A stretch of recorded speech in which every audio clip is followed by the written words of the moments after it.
Madame, Monsieur, bonsoir et bienvenue. Je reçois ce soir José Makébé, 30 ans, chef d'entreprise, candidat centriste mais sans étiquette. José Makébé, bonsoir. Bonsoir, madame. On vous a connu avec l'IDI, l'Union des démocrates et indépendants, et que vous avez quitté pour vous retrouver sans parti à cette élection. Vous dites que les partis ne sont pas intéressés par les priorités de la Guyane, mais par la gagne. Vous êtes déçu, amer, peut-être même revanchard quelque part? Absolument pas amer. Par l'expérience, dans les partis, à l'intérieur des partis politiques, j'ai fait le constat et j'en ai pris la mesure de la gravité de la situation économique et sociale de la Guyane. Et donc j'ai voulu répondre par une autre méthode, c'est-à-dire aller à la rencontre de nos concitoyens.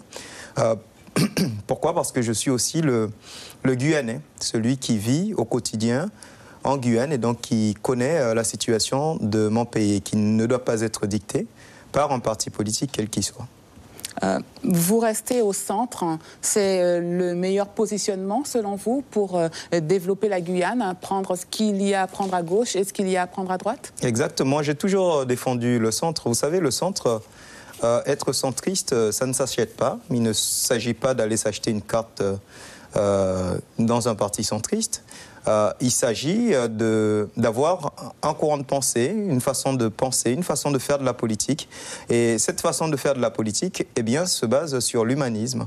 C'est ce que je défends. Et à travers le projet et les 15 propositions que j'ai proposées aux Guyanais, on ressent cet humanisme à travers une charte morale de solidarité, une convention d'équilibre territorial. Et donc, ce sont des sujets majeurs que je pense mettre sur la table pour construire la Guyane. Alors, cette vision humaniste de la politique, elle est née dans la tête du petit garçon né à Bonniville, un village privé d'électricité et d'eau potable. Merci, madame.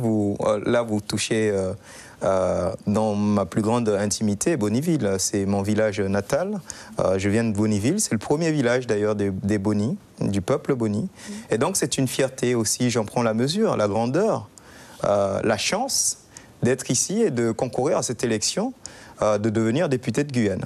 J'en prends la mesure et donc c'est une chance aussi de pouvoir parler de l'eau potable parce que moi-même j'en ai été privé en tant qu'enfant à Bonniville. Et vous savez ce que c'est que de faire ses devoirs à la lueur de la bougie? Exactement, exactement. Et donc je pense qu'aujourd'hui, il faut permettre à chacun d'avoir de l'eau et de l'électricité. C'est la base syndicale que chacun doit pouvoir avoir. Et ça, nous pouvons y arriver si nous parlons d'égalité, si nous parlons d'égalité dans la République. Alors ça, ce sont des problématiques qui sont portées ici et là à chaque campagne électorale, mais des dossiers qui piétinent néanmoins.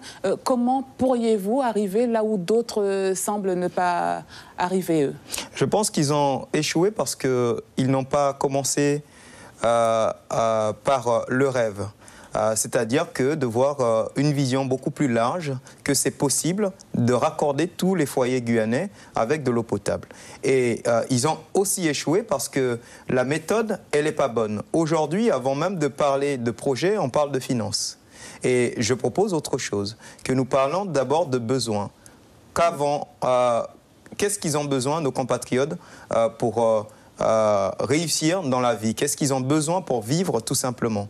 Eh bien, si nous prenons les choses de cette façon-là, nous pouvons apporter une meilleure réponse. On a beau savoir ce qu'il faut, mais on fonctionne dans des cadres. Il faut pouvoir utiliser ces cadres pour obtenir ce qu'il faut. Le cadre le plus souvent défendu par les décideurs de Guyane, c'est le cadre de la défense. Donc, on veut respecter, on s'autoproclame défendeur, porte-parole de la finance. Moi, aujourd'hui, je veux être le porte-parole du droit des Guyanais. Et c'est sur cette base-là que je veux agir sur le droit des Guyanais et non pas être freiné par la finance. C'est pour ça que c'est la fonction de député qui vous intéresse? Oui. Aucune autre?